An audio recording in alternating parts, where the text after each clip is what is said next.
Origami Swan. It's really uncomfortable.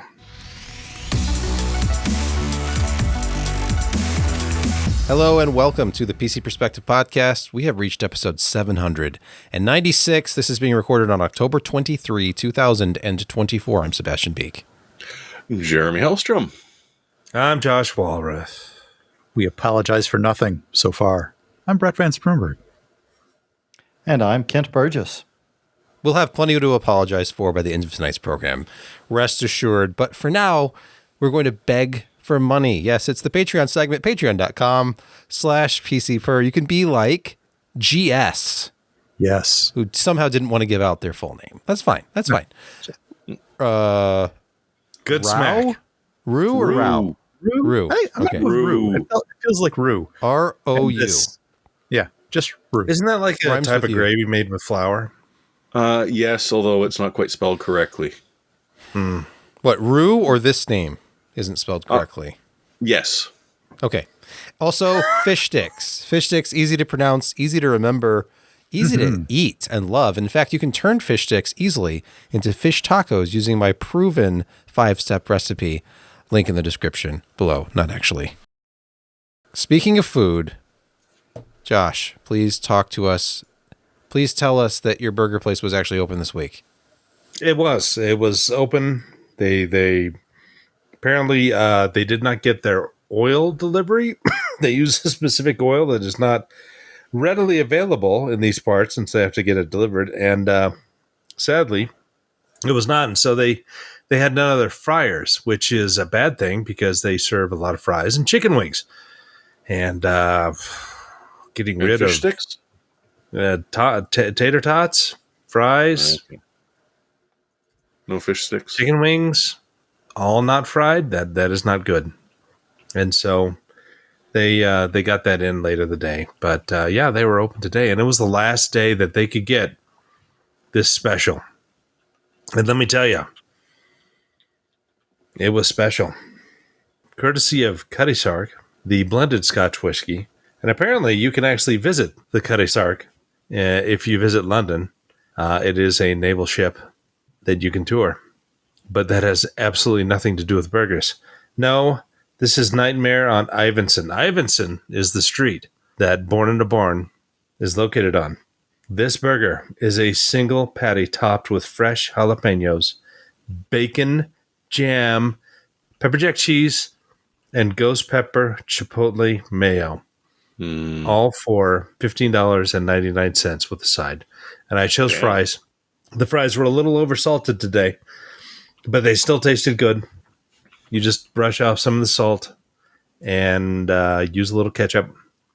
Works out good. But this actually had some decent spice to it. I mean, not enough to really get me going, but the bacon jam was tasty. The ghost pepper chipotle mayo, really good. And the fresh cut jalapenos were good.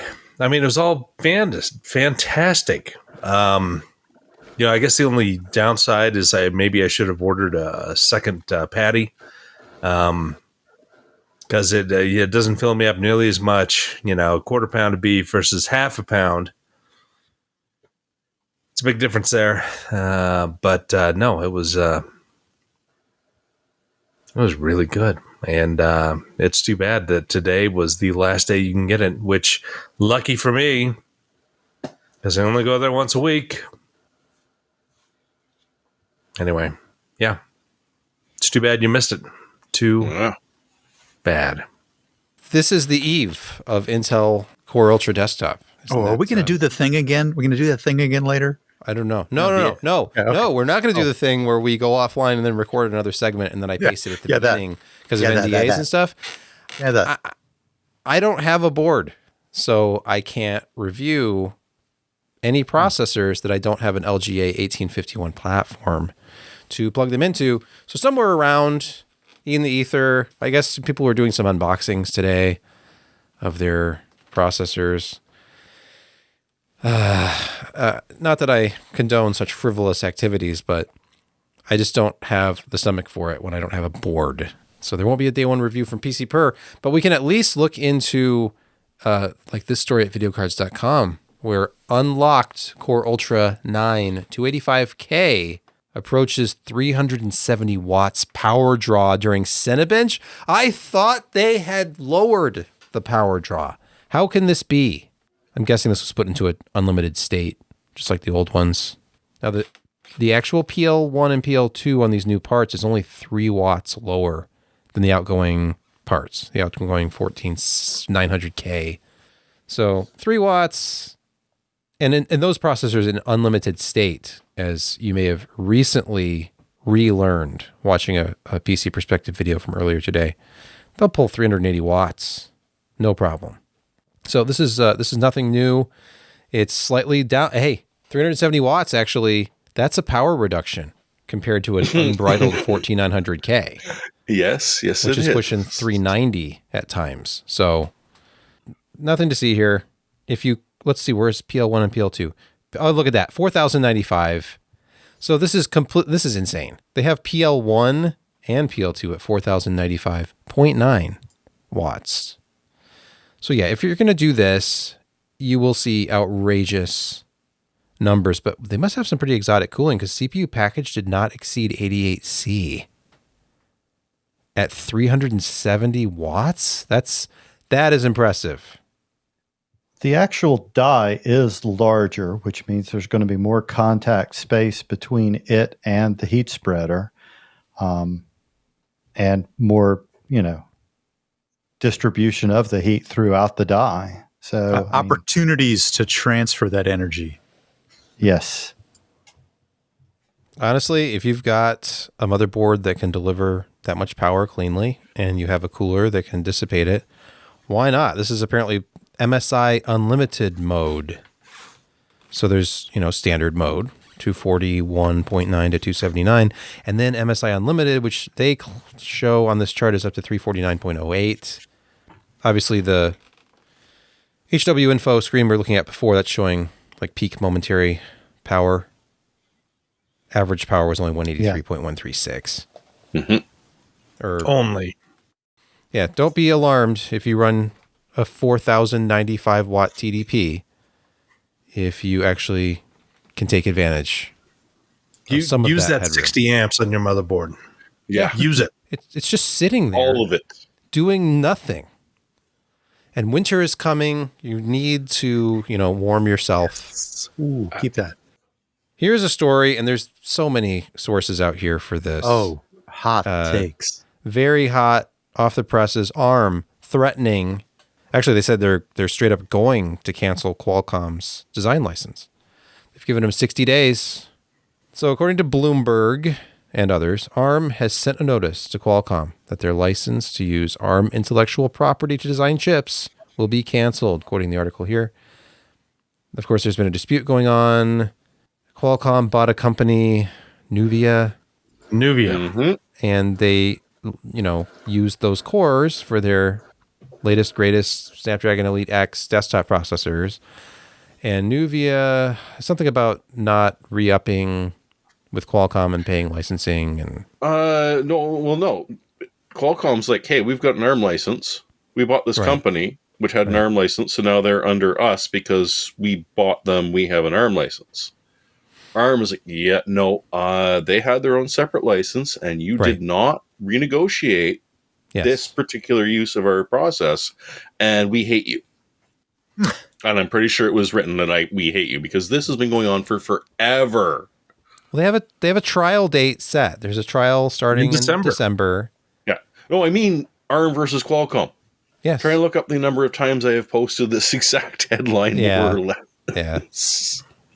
Yeah, Qualcomm's in an interesting kind of place. And the thing is that they both kind of need each other, obviously. Qualcomm, because they've got an architecture license that should cover a lot of this stuff. Nuvia had its own license, and they just kind of assumed that it would all just check out. But then ARM kind of came back. It's like Nuvia no longer exists. It's engulfed into you. And so you need to relicense this at I'm assuming a higher rate than what they were under new terms, because we like money. and you're SoftBank making a lot of being money. we.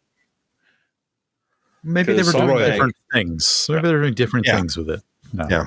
But you know, Well, they are. it does essentially boil down to money and previous licenses, and they had, I mean, they had an architecture license, but that doesn't cover individual licenses for individual products, like No. the actual, Cortex A, whatever.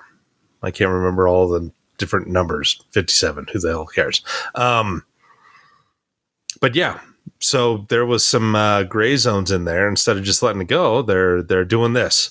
And so I think that they will probably come to an agreement. Neither of them will probably be happy, but ARM needs Qualcomm because Qualcomm is very close to Microsoft. Customer number one. The Qualcomm Microsoft thing is going to expire at the end of this year. Yes, it will. But they've already got a foothold into some very major clients, and the stuff that they announced this week looks pretty impressive. So Yeah. they've got some leverage there. So this is not necessarily related, but a few days ago, Qualcomm killed its Windows on ARM PC dev kit, and they're refunding everybody within 10 business days. Coincidental? I think not. ARM I think not. What's the alternative to this? I saw Wendell posting or responding to somebody posting about this kit you can buy at Newegg for like $2,500. It's It's seems to that be- Altera kits. Yeah. But it's 128 wide core or something like that. the only way that the Windows on ARM experiment 2.0 is going to work, because if remember they actually tried this several years ago, is if there's software support. And if you don't have a cheap, easy to buy and use dev kit, I don't see how you're going to get the software support you need. Unless you're just worried about the major players, and the way that Microsoft has always handled that in the past is by throwing a bunch of money at them, like they did with Windows Phone. And then when they can't keep throwing money at it, the development stops. And Microsoft, they obviously don't want to be... They pretend it didn't exist and then shuffle it off to somewhere else. They hide it for a bit and then they sell it off. They're afraid. They have FOMO. They're afraid of missing out. So they missed out on mobile, and even their current CEO, Nadella, admits that that was a mistake. Canceling Windows Phone was a mistake.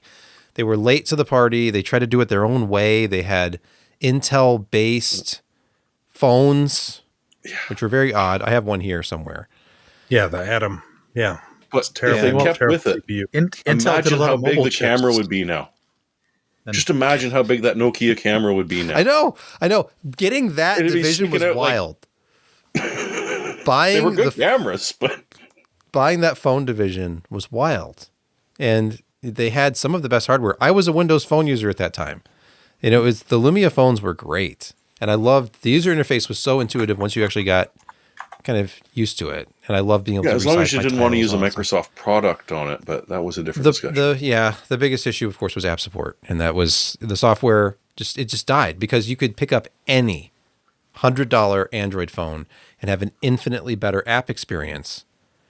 And it just became, it was painful to try to use. Windows on ARM, and if all you're ever doing is using Microsoft online apps, I guess who cares? You know, Office 365 probably runs just fine on a Copilot Plus laptop with amazing battery life and everything else. I don't know. I'm still struggling with the first part of that sentence about Office 365 running just fine. Well, that's because it's properly called But Office that's not what the 359. story's about. But if I think about what corporate people do with corporate laptops, Don't think of that. It's I live with it every day. My wife has a corporate job. She has a corporate HP laptop, and the only thing she ever does with it is use Office Online and Teams. So God, she uses the online version. I don't know. I think she's like, it's a VPN in, but it's all virtualized. It's not locally installed. That's just So you can do that on anything. You can do that on an iPad. So yes, you could. So that would be a great use case for Copilot Plus PCs. Just the whole corporate world just gets on those because all they're using is Teams anyway. It's Teams for meetings. It's Teams for chat. Everything is Teams. presentations. Yeah. Teams and PowerPoint. Yeah. And No, ARM. And I asked this the other day. What percentage of people working at ARM are software engineers versus hardware engineers? And I got two different answers. A little bit more than half or a little bit more than a third. So somewhere in there is the software team. And the software team is seemingly constantly growing. I mean, for a hardware company, they've still got to support everything. They've got to do updated drivers for it all. Graphics, whatnot. Well, it's safe to say they've got the hardware down pat, but the software is ever expanding. Well, yeah, I mean, software makes on this. So, yeah. And unlike a giant Intel system, you can't just, we'll just throw more power at it. No, an ARM program has to be well programmed. There are not infinite resources on that thing, which is, a good thing. But yeah, it would benefit them hugely to be able to sort of spread into the corporate world as, the average person has no clue what's inside their laptop. You hand them an ARM laptop that actually works, they will never notice. Problem is, we haven't seen that yet. And they're having more fun doing legal stuff right now than fixing things, so. Well, they've given themselves... now ARM's got to support Pluton, so that's going to be fun. They've given themselves enough time with this 60 days or whatever to get through the end of the year, because I'm sure this is as long as they dump all of the Nuvia stuff, anything developed before they bought Nuvia, that's it. ARM drops the legal suit. Qualcomm, as you would expect, has fired a countersuit that this is interfering in business. Right. This actually doesn't even stop us from doing everything. We just have to license it different ways. Yeah, it could potentially interfere with their Microsoft partnership, which does not. Yeah, it's not going to be renewed, I'm sure. So expect escalation for the next 3 or 4 weeks, and then something will work itself out. Worst case scenario, say Qualcomm actually loses the license, which is never going to happen. But just imagine that it does. It's not like you just won't have ARM processors anymore. MediaTek, it would be the rise of MediaTek. So but the U.S. doesn't allow them to. Is it them or is it Huawei? It's Huawei. Sorry. I think it's Huawei. It is Huawei for sure. MediaTek's the one you can. I think is okay. Yes. It's currently the lower price alternative to Qualcomm in handsets, like the latest generation of the Moto Razr. You get the MediaTek version for $600, or you get the Qualcomm version for $900. Yeah, but the funny thing about the ARM ecosystem is that, so Qualcomm isn't allowed to directly license that from ARM, but they're allowed to license it from another licensee holder that somehow has part of those patents because it is an incestuous environment where everyone has developed similar things for ARM and everything's built off of everything else. So literally, if ARM cuts off Qualcomm's license, they won't stop them from making processors. They just have to get it through a second or third party. So it's all silliness, and don't worry, we'll spend a lot of time on this, so we should move on to something else. Yeah, let's move on to another ARM story. Qualcomm is... Another Qualcomm story. They want to buy Intel. So, Yes, they're going to do it, too. We've mentioned this before, and now apparently they're just waiting till after the U.S. election. So, it's going to happen, or it's not going to happen. Who knows? Does Intel have an ARM license? Want a secret? It's not going to happen. Thank you, Josh. Next, NVIDIA says that they are 100% to blame for the flaw with Blackwell, but it's fixed and it's back on track. Jensen said it was functional, but the design flaw caused the yield to be low. It was 100% NVIDIA's fault. I feel like this is very important for them to state because they don't want to foster any ill will with TSMC. So him coming out publicly and telling investors and everyone else, this was 100% on us. It's a very nice gesture towards TSMC. And I wonder if that was something that they had asked for. Just interesting. culture. You know, may have been when you're the politely king, asked. you could admit these things Yes. because who's got something that's going to compete with Blackwell in the next year? Intel? Yeah. You know, I hear that No. Battle Mage is going to be really good, and that also starts with a B. So No, Yeah. I mean they can sow goodwill about the industry and their partners because they simply can, and a 6 to 8 to 10 to 20 week delay is not a big deal when you're looking at 52 weeks plus before somebody else has anything anywhere in the same vicinity of You're performance. being nice. Yeah. You're being nice at 52 weeks. Because, I mean, we are biased shills, but sorry, you spend over a decade training all the kids on your specific hardware and your specific software. And yeah, it will pay off in the long run if you get to swing it. And they did. software, it's everything. Developers. Yes, thank you. Hey, that anniversary recently passed. Isn't I that believe it amazing? was- That was so Yeah. forward How many thinking. years? How many years now? I Jeremy. don't Your wanna hardware remember. ain't worth crap if you got 15 nothing to at run least. on it. Here's a report from Extreme Tech. Intel Foundry is interested in collaborating with Samsung Foundry. How appropriate, because Intel Foundry, they've had their issues. And Samsung has had issues. So the two of them could combine to have twice as many issues at the same time. Maybe they've had Bigger. different issues. Bigger issues. Yeah, no.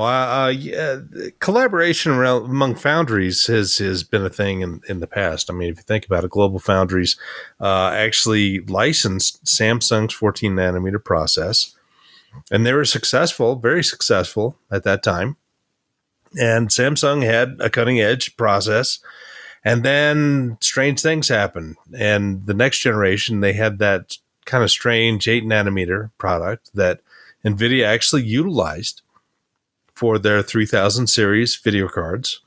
So the RTX 3080, 3070, 3060, 3060 Ti, all of those were using Samsung 8 nanometer, and AMD was using TSMC 7 nanometer stuff. And eventually NVIDIA, kicked Samsung to the curb and went with TSMC for later versions of their process technology. And so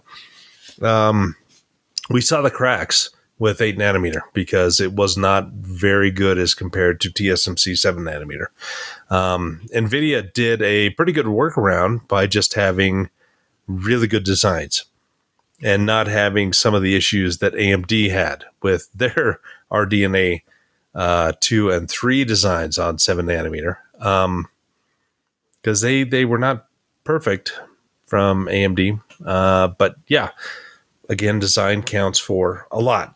But Samsung has gone in some different directions, and right now they're the only people who actually have a workable GAA, or gate all around process technology. However, they're getting in between 10 and 20% yields on that particular thing. Intel has not integrated GAA yet, but they're planning to.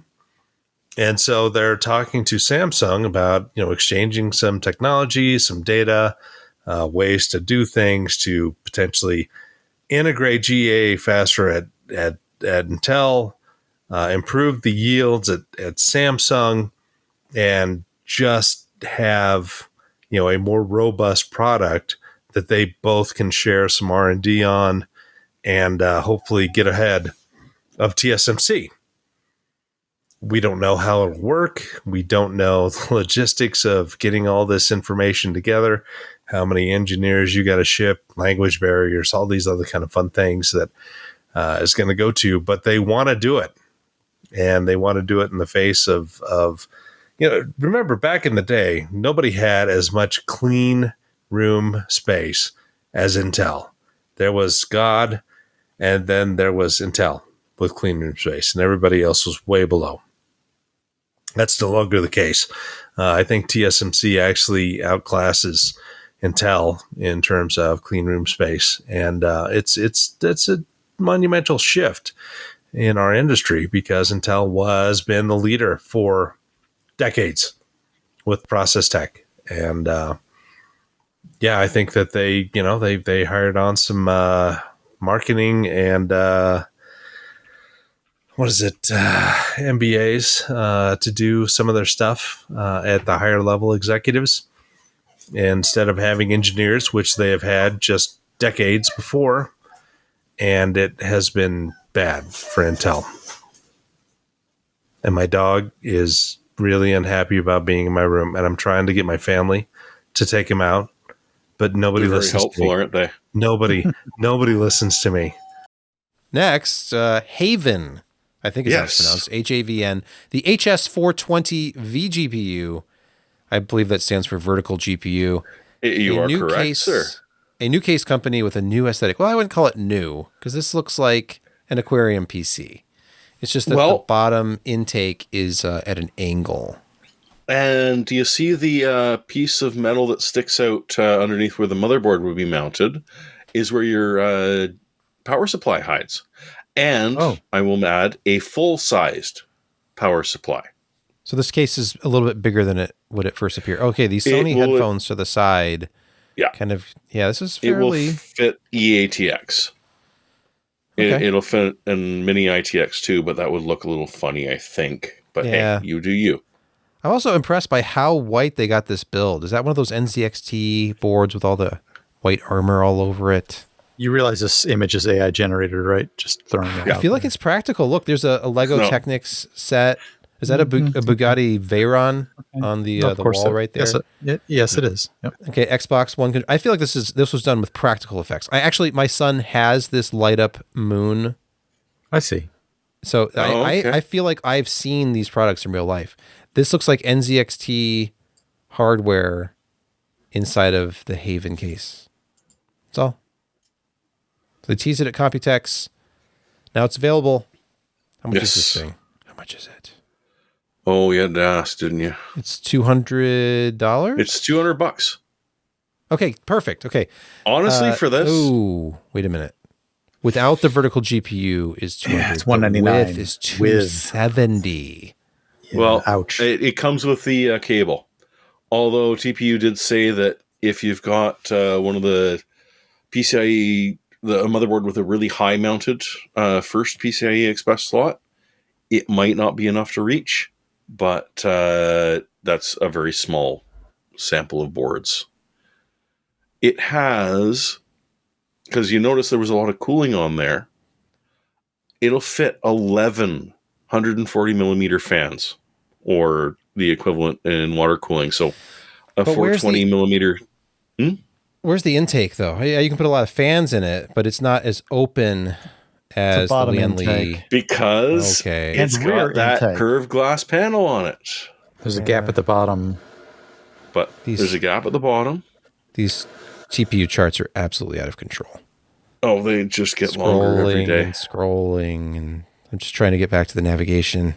Oh, you're going to need the sidebar because it's not going to happen anytime soon. Sorry for anyone that experiences vertigo. It's tech power up. We should maybe warn you. Looking inside the case. So, these are not really large air intakes here. And this that's looks like for your storage. SSDs. Yeah, so if you populate all of these, I guess you could take these out and have more airflow, but then... I really like the addition of the lower fan at the back as an intake at the back of the case. Yes, I see. With the power supply completely separated. So now you've got this one coming straight in. Yeah.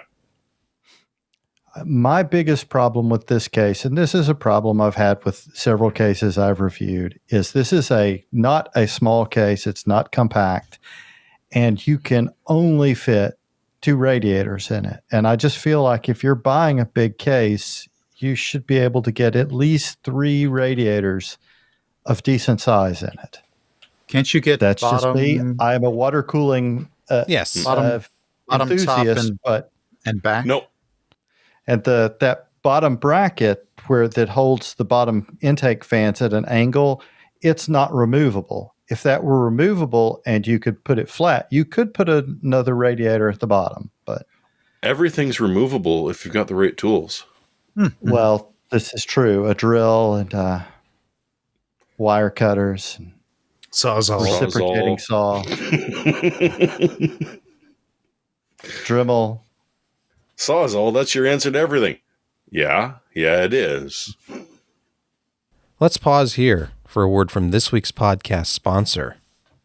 It's another glorious day in corporate IT. Company-owned devices humming along, IT-approved apps for everyone, and all the people are only using managed employee identities. Well, the reality is a little different. The situation is that regular people like to get from point A to point B using the straightest possible paths. You think they always access your corporate data on their company-owned devices? What identities are they using? Are the apps they're operating even approved by IT? These straight paths, these shortcuts, are your people getting things done? They can tend towards unmanaged devices, shadow IT apps, and even non-employee identities. Many security problems take place on these shortcuts. 1Password Extended Access Management is the first security solution that brings all these unmanaged devices, apps, and identities under your control. Every app becomes visible. Devices are known and healthy. Most importantly, access credentials are strong and protected. 1Password Extended Access Management goes beyond what IAM and MDM do by bringing security to the way we work today. It's generally available to companies with Acta, MS Entra, and even in beta for Google Workspace customers. Get secure on every app and every sign-in on every device. Get extended access management from 1Password. Check it out now and learn about it at onepassword.com/PCPerspective. That's onepassword.com/PCPerspective.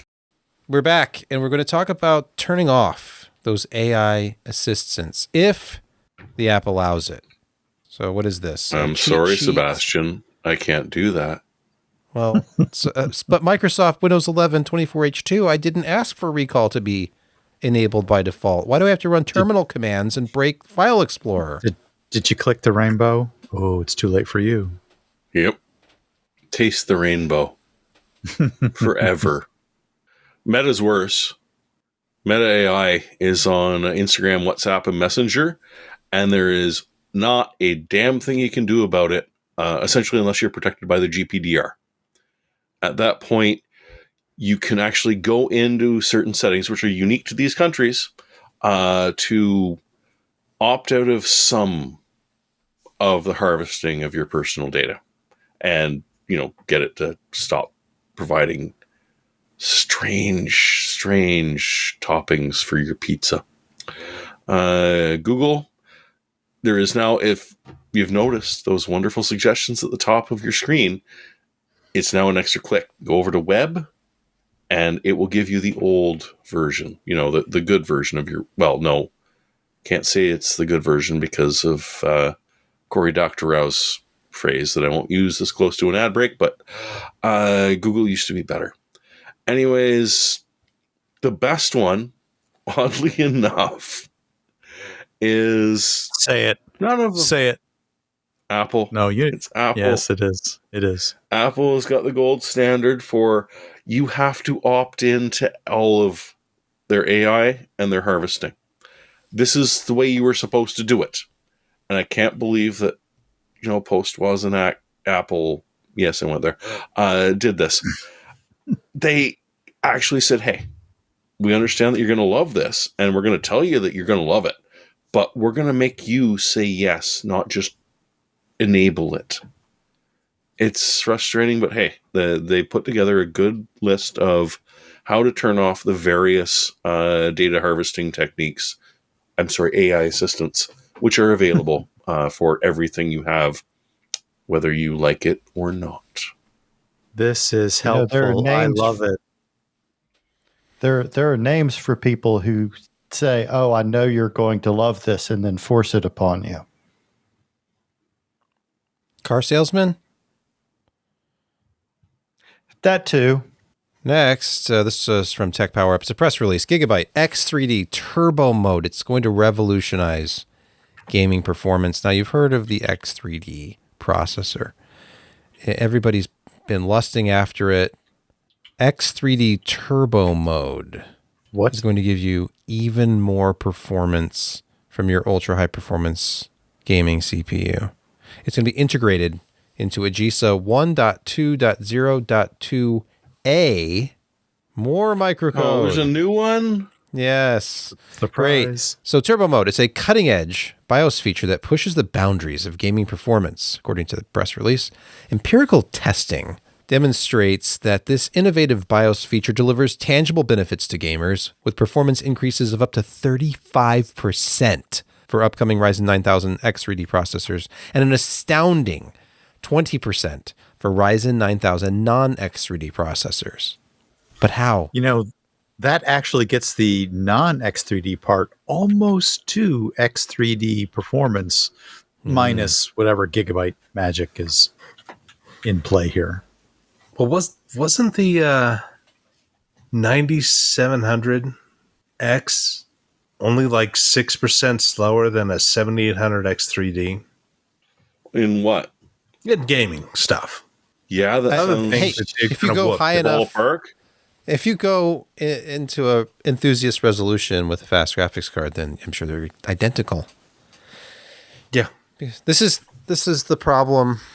I know some of this stuff is going to be very interesting, especially for multi-threaded workloads, that sort of thing. That's the one thing about the X3D parts is there's a bit of a trade-off because they have lower TDPs, like 120 watts, versus 170 to 235 or whatever it is for the non-X3D parts. So they're more controlled, they're more thermally restrained. Constrained.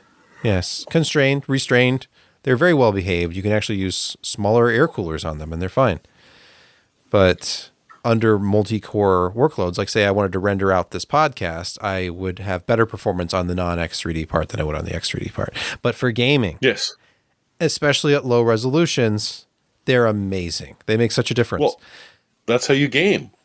I take a 4090 or a 7900 XTX and I play at 1080 low. That's just what I do because I'm a gamer. And I don't use an ultra wide or a 4K monitor because I'm a gamer. And that means 1080p. Too many pixels. 1080p. According to Steam hardware survey results, I'm on a 1080p monitor and I'm probably using a 3060. Okay, if there's one thing I could add, the 1% lows and stuff are going to be a lot better on the X3D. On Intel? Yeah, I know. I know they are. All right, Capframe X told me that they'd be lower on Intel. But that was before Intel went to a tiled architecture, so there might be some memory latency. But it's glued together, right? It's not glued because it's not AMD. It's only glued when it's AMD. With Intel, it's a revolutionary packaging technology. Okay? Not just No, they don't say together. revolutionary. They said industry leading, Leading? Yeah. I think. Yes. I need Okay. to remember that line. Yes. Revolutionary packaging technology. Okay, got Francois thinks this is funny, by the way, right now. All right. I can't Finally, imagine why. let's move on to the reviews portion of the podcast and just go to PCPer on YouTube for the latest video. Now, last week, I threw up a little companion YouTube short, the first official YouTube short on the PCPer YouTube channel.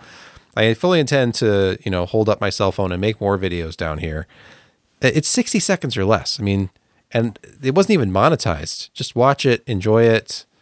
What was that one about? It was about, recall being enabled by default on a system that's never been online. Just got an ISO from Microsoft. It's on. And I love the comments like, you can turn it off. Like, I know you can turn it off.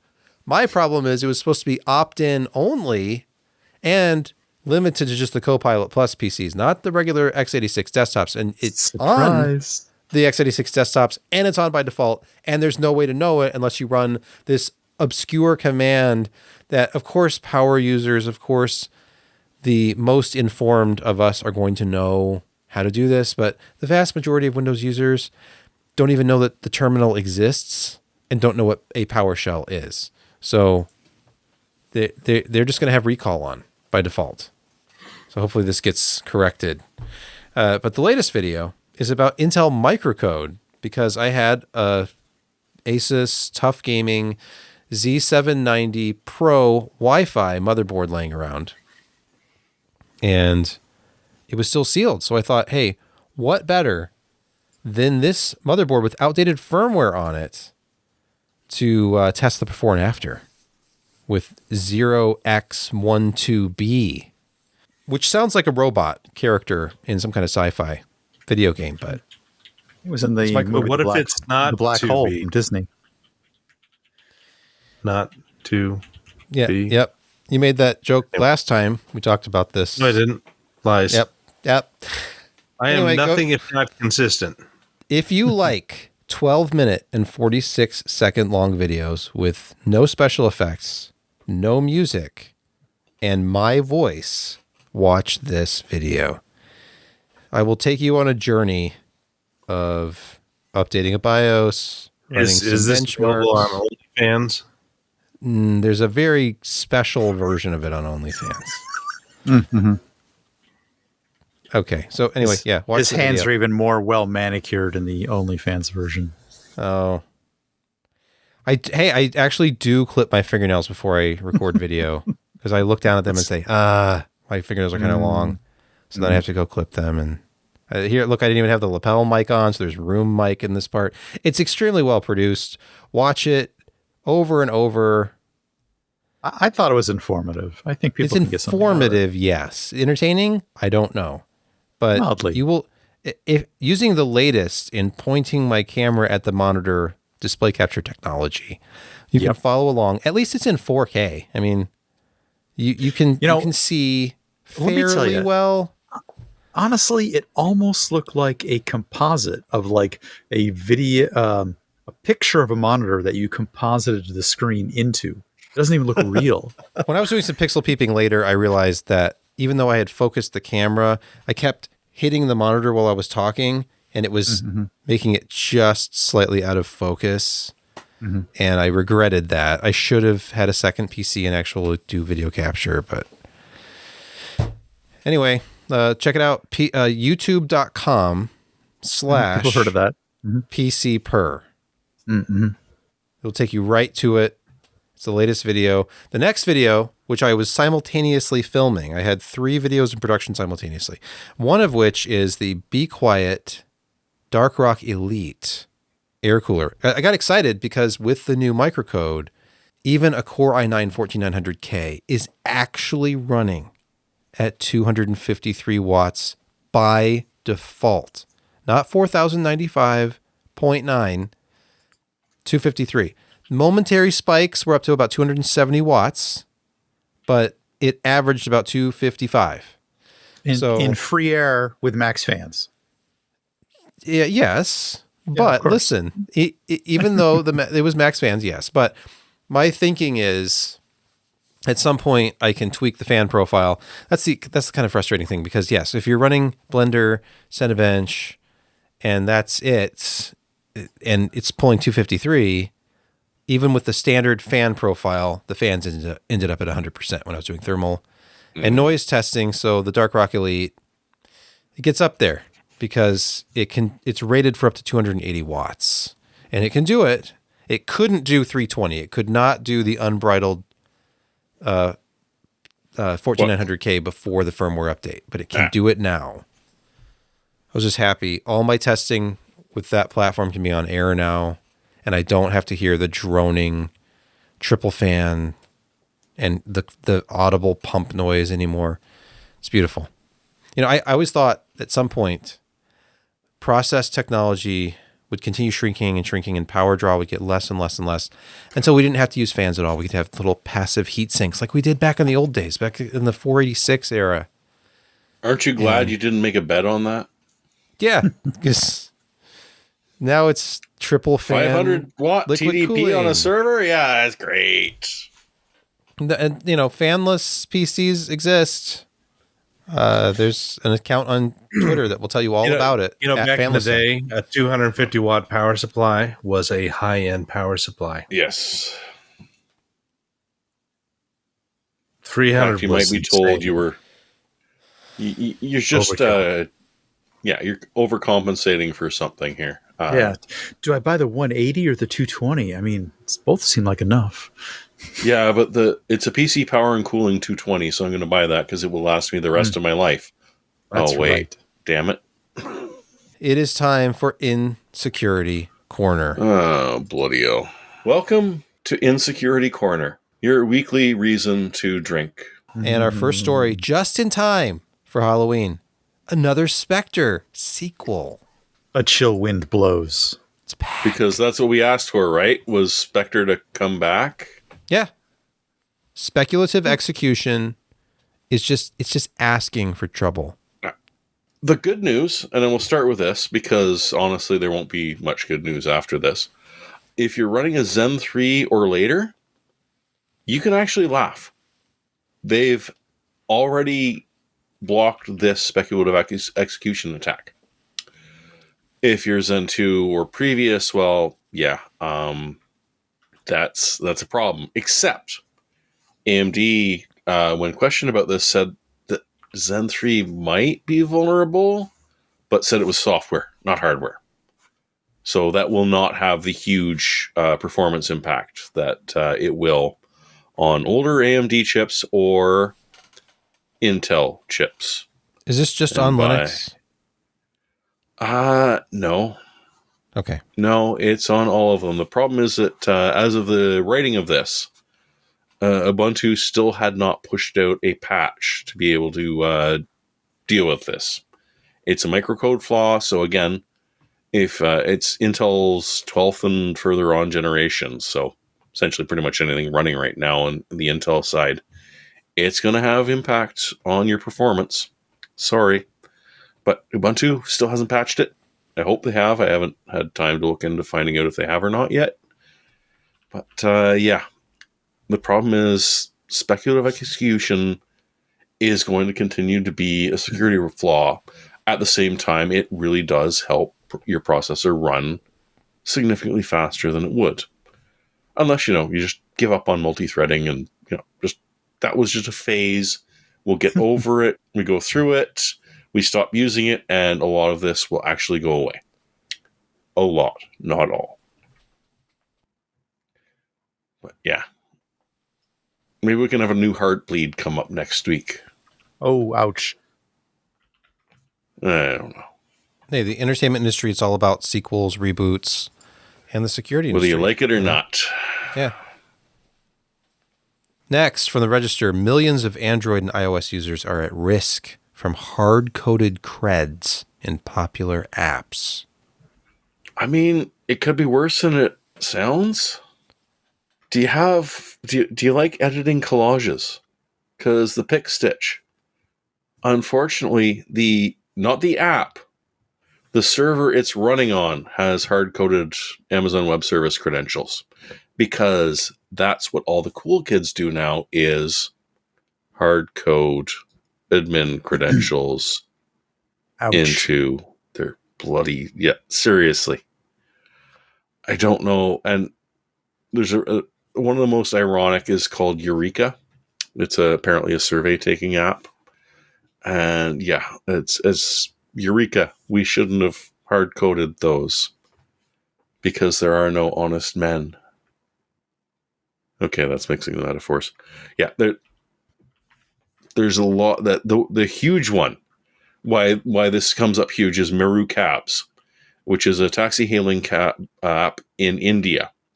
A good third of the population of the planet almost at this point, I think. So yeah, there are millions and millions of people, and that app is using hard-coded Azure credentials. So if we have anyone from that continent watching, let them know. Don't just, find a different way to grab a cab. So these installs are millions of some users every day. Well, the Meru Cabs is 5 mil right there. And plus or minus. Yeah. And this is a mixture of, let's see, AWS, Azure, networking to semantic.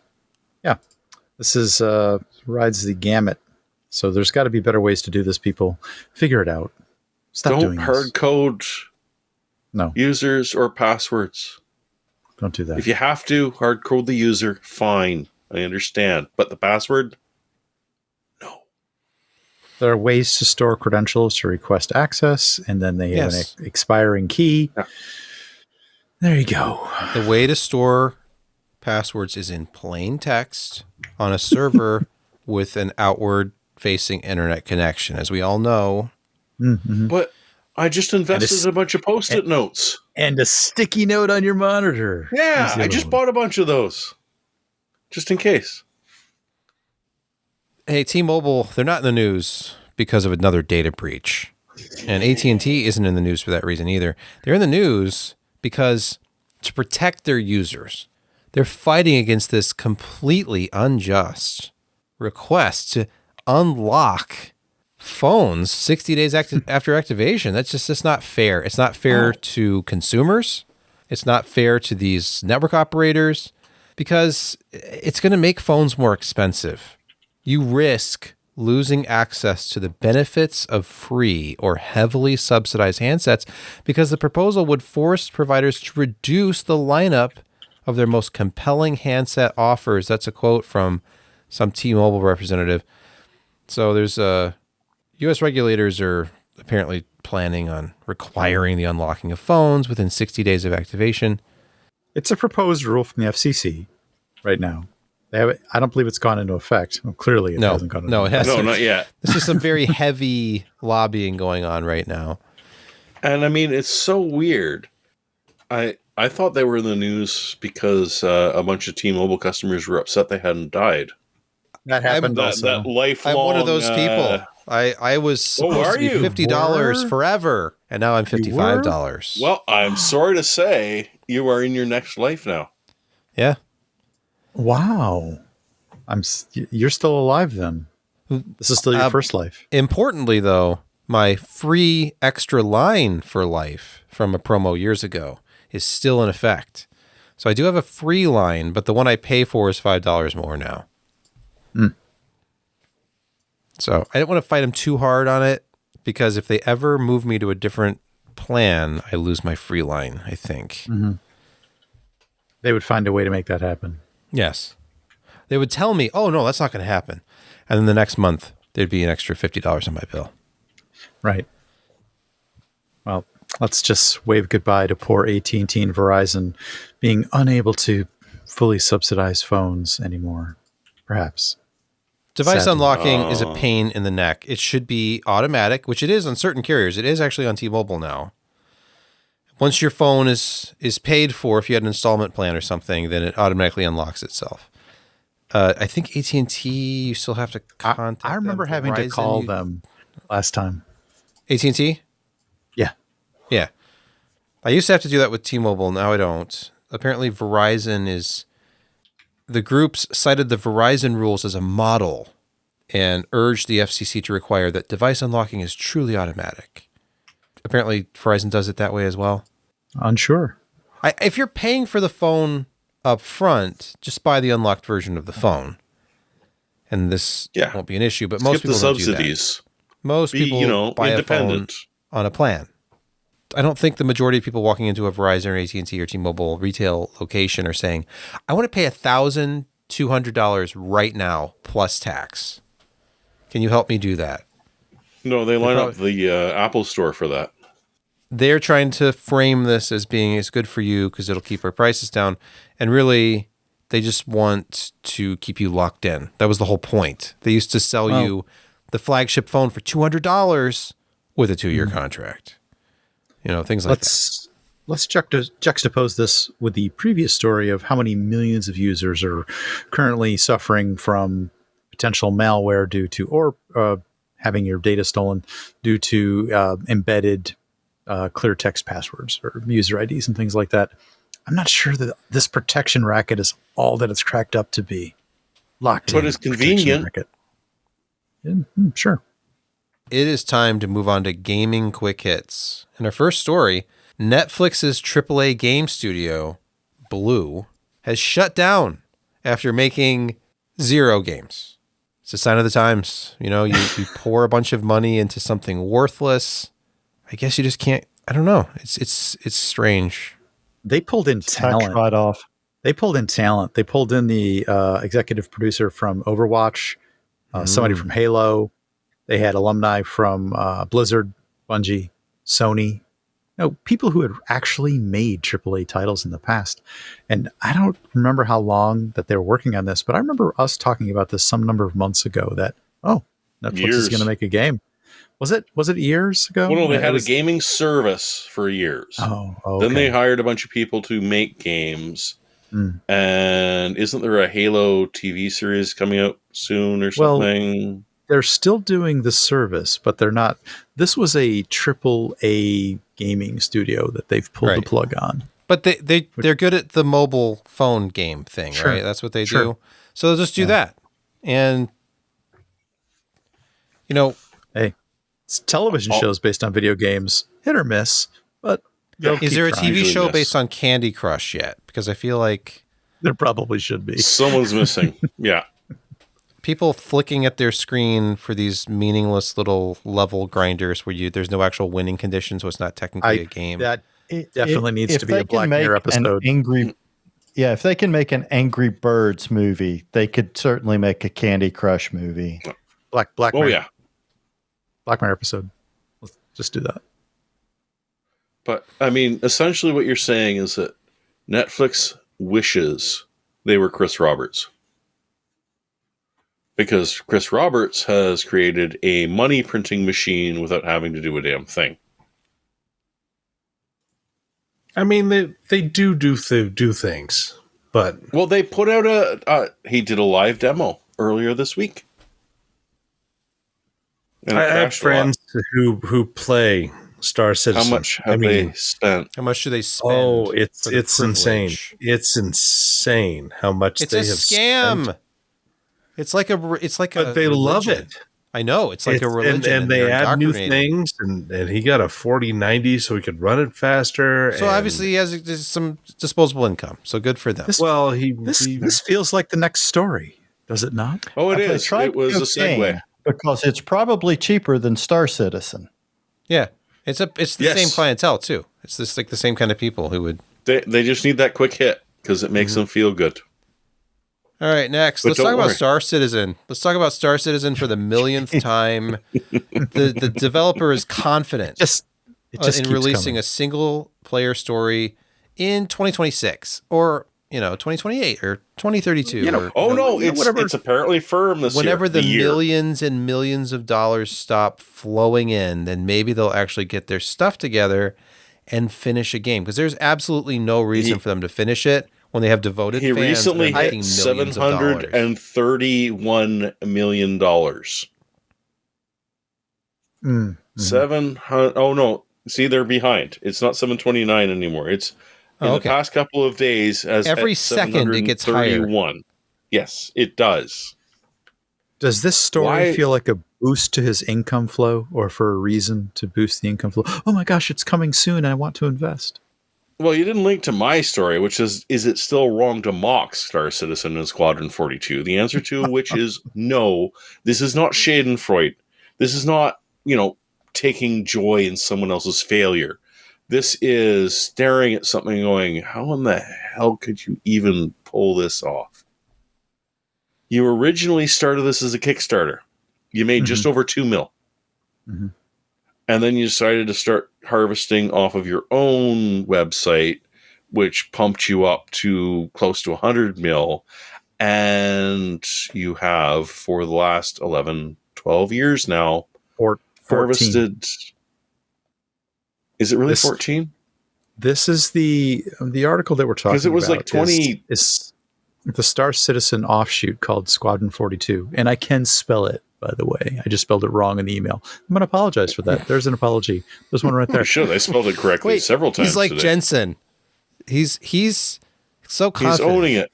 in PCPer that he can just come out and say, "Look, I made a mistake. I'm 100% responsible for that. I misspelled it, not because I don't know how to spell it, but because I just fat fingered my iPhone He ran with it. keyboard."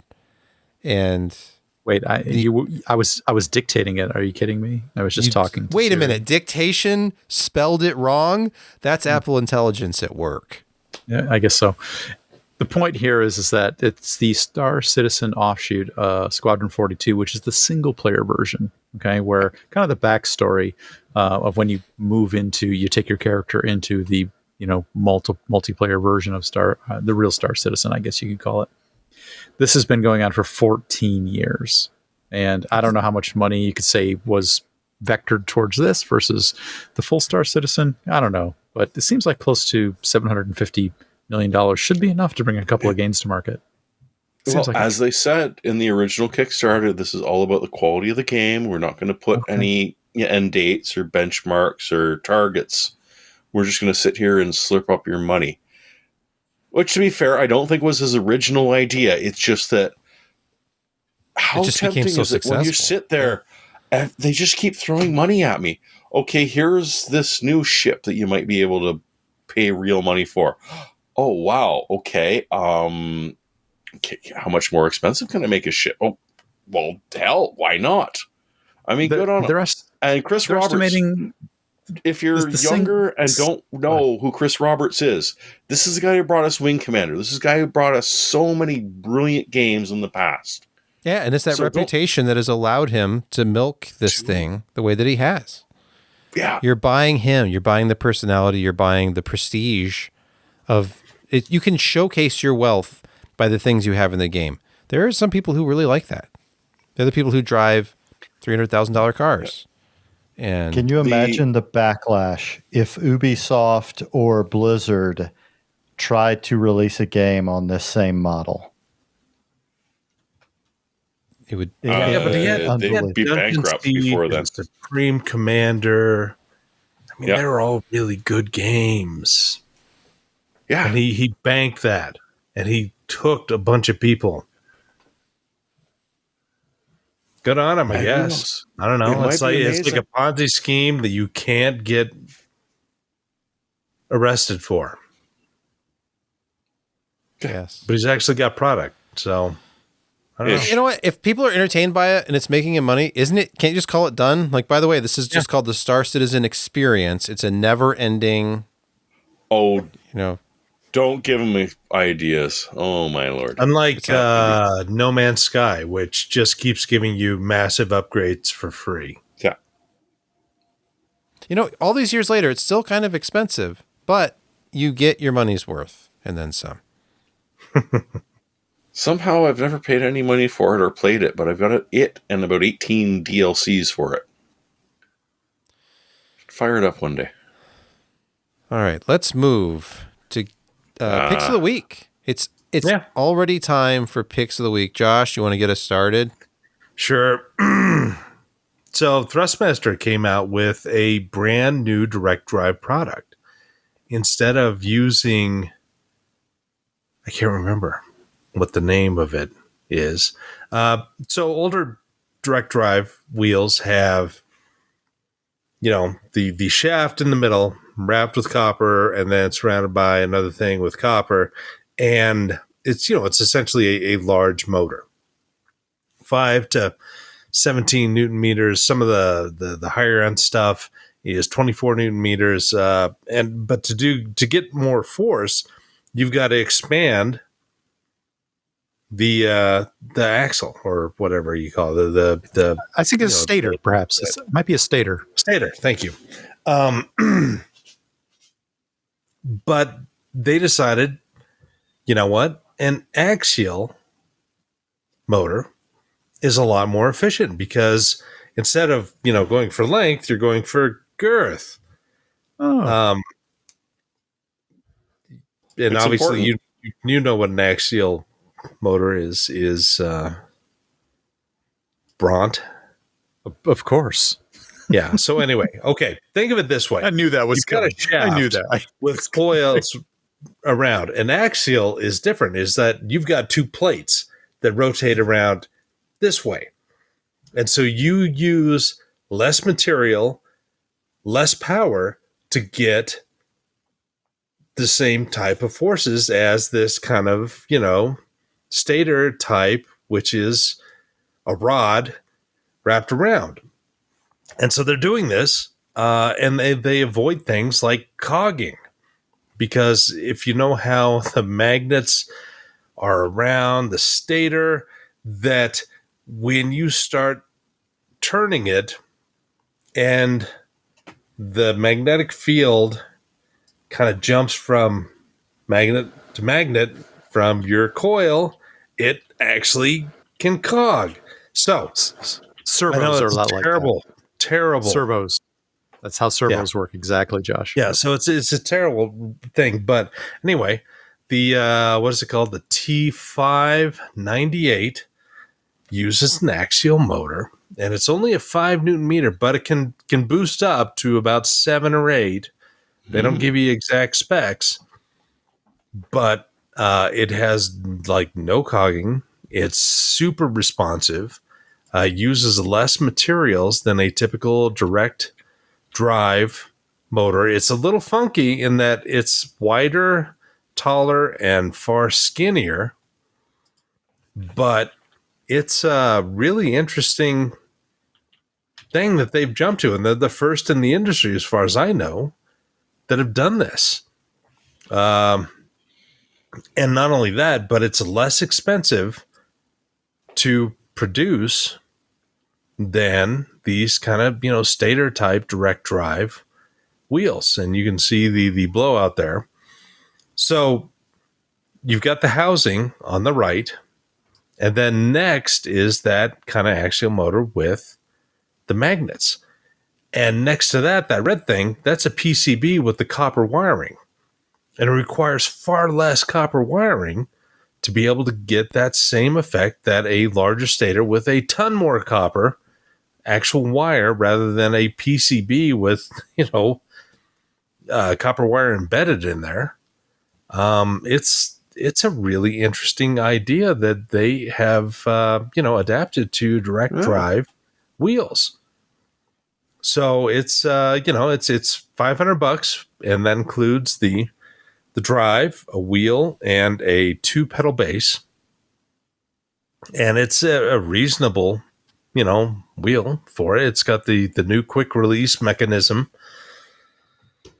It's a really interesting idea. I'm hoping eventually to, grab one to be able to test out. But yeah, it's everybody has been doing these new direct drives with larger and larger stators, and you have all these kind of, little side issues with it just because of the design. And then you go to something like this, and it cuts out a lot of the negatives for a less expensive price. So yeah, it's interesting to look at, look for some reviews and see what they have to say about it. So yeah, if you're into driving, if you have an old, dual belt type motor, or, like the twin motor Logitech G29 or the G920, which uses a helical gear thing, which is not fantastic. This is an outstanding upgrade for not a huge amount of money. And $500 is still pretty good, but when you're looking at direct drive stuff, an entire ecosystem, it's a nice price. Interesting. Jeremy, do you have a pick? Have you ever been to Barnes and Nobles? Barnes and Noble, apparently yes.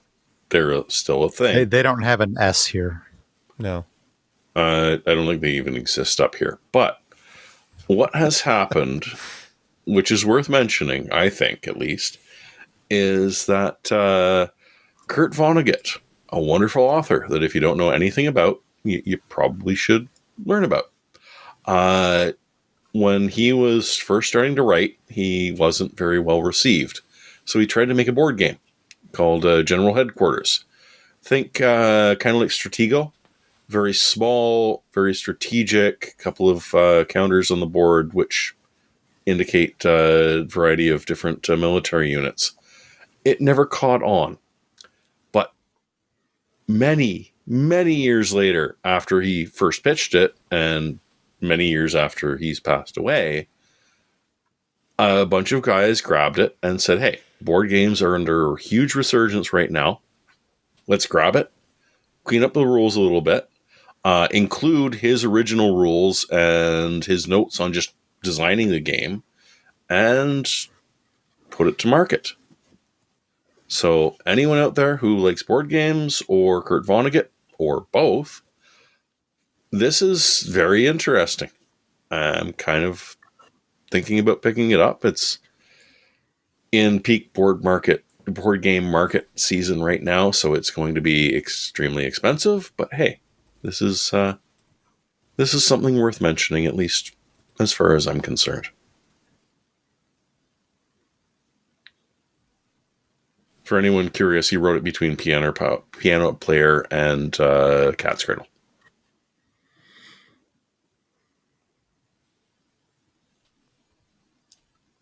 By the way, I'm at the Barnes & Noble website on the page for their retail stores outside of the U.S. Here's the complete list Yes, of all I know. stores There out are of the that U.S. many. It says Barnes & Noble does not operate any stores outside of the United States. No, they There don't. you go. And they, soon enough will not operate any stores within the United States either. But, for now, it's still one of my favorite places to go because you can actually, get physical access to books and compact discs. The section has dwindled down to part of a shelf, and now it's back up to a full shelf again. Ooh. They have all the Criterion movies and some various other things. It's Side it's an story. exciting There's place. There's a bit of a resurgence on physical media. You've probably, seen I'm more and aware. more of this. Right.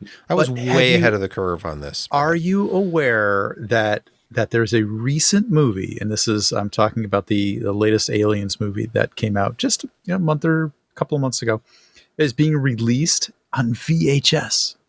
Yes. On VHS. Yes, I saw that. Now, the VHS thing, I feel like, is just a...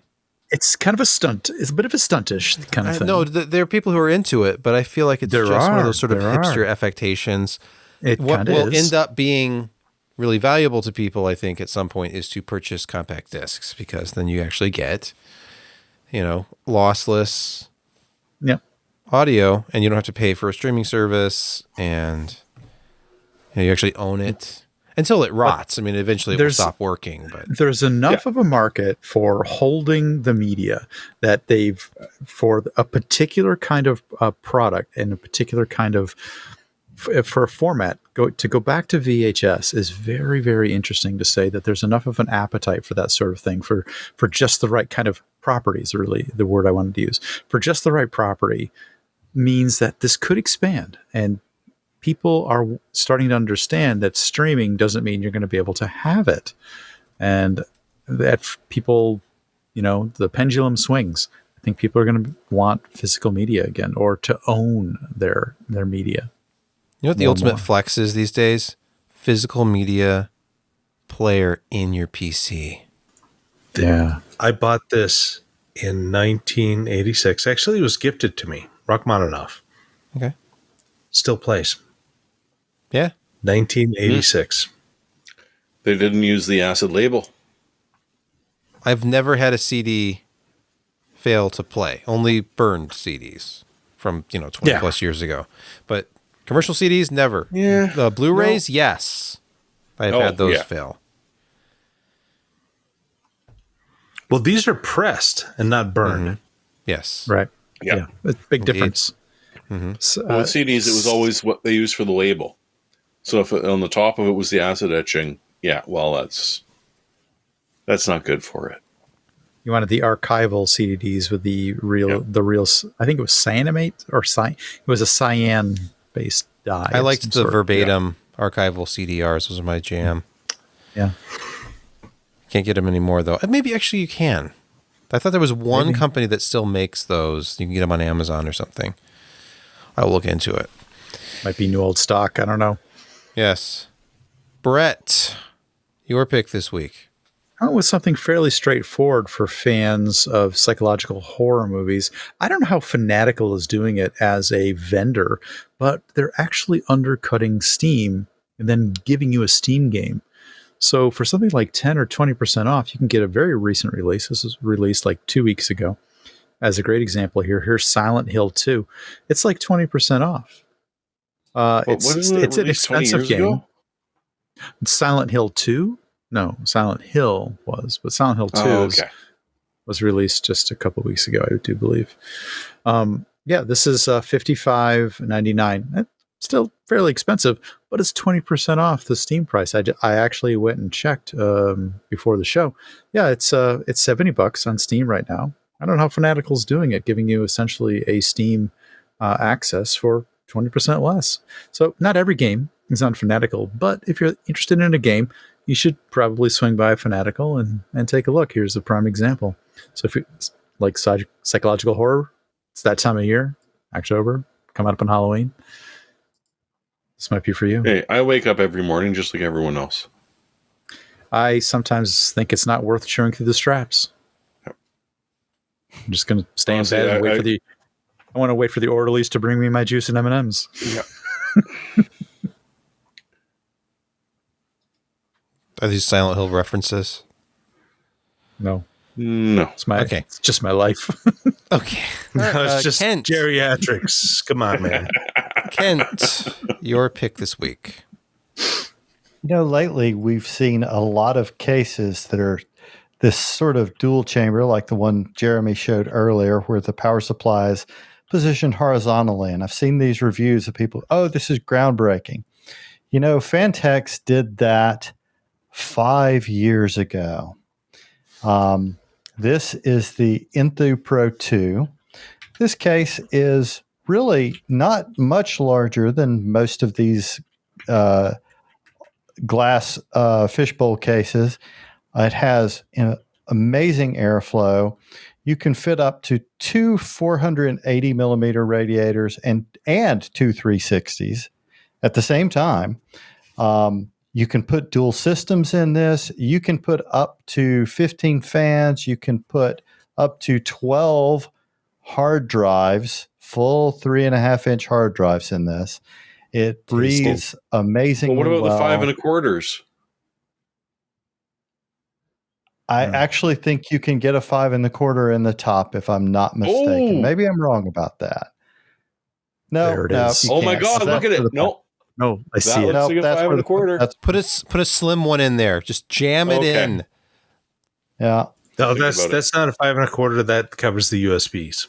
No. yeah, it does. Yeah. Hey, where there's an opening, there's a way, Josh. Yeah. A We get demo back to tool our- solves all things. Yep. Yes. Yeah. And not- zip ties. Go back to the Sawzall. And this case is only $149.95 with Ooh. the tempered glass side. If you get the steel side, it's less than that. So, yeah. And I actually have built my last personal 4 systems in the Enthoo 719, which is the same inner chassis with just a different outer shell on it. And yeah, it's a fantastic case. It's cheaper than any of this new stuff they're coming out with. And it has more support for just about any type of system you want to build in it. That's our show for this week. We want to thank you for listening, watching this YouTube video if you are, or just the audio version. Wherever you are in the world, maybe you're on a plane and maybe you are driving Could across be. the country looking for Micro Center. There it or is. looking for a place that actually sells PC cases with 5 1/4-inch drive bays on them. Like Josh. And you insist on buying it in person because you don't want to risk shipping damage for your Like Josh. precious beige case with 5 1/4-inch drive openings all the way down the front. Not just 1 or 2, 5, Oh. 8. We're talking. This is steel cases, not rolled plastic. steel. Rolled steel with an edge. If when you have it apart and you reach in there, you're going to get cut. Oh, you're get gonna. cuts on your forearms. Oh, yeah. And Yeah. you go like If you your want your fingers. system to work, you got to bleed The for it. visceral experience.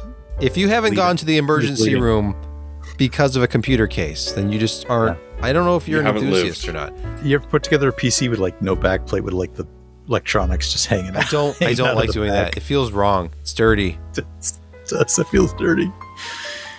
I've done it. Don't be like Brett. Use the IO back. Now, I have forgotten to put in the IO shield and done the whole build. I'm at least owning up to it. I am owning it. not taking this whole thing apart again. This is a mistake-worthy show, and I'm owning each one of them. All right. You and Jensen. Yeah. We made some mistakes. But we're owning them, and we're going to be better next time. Come back. Come back next time. Yes, definitely come back next time when we do this all over again. Until then, good night. So long.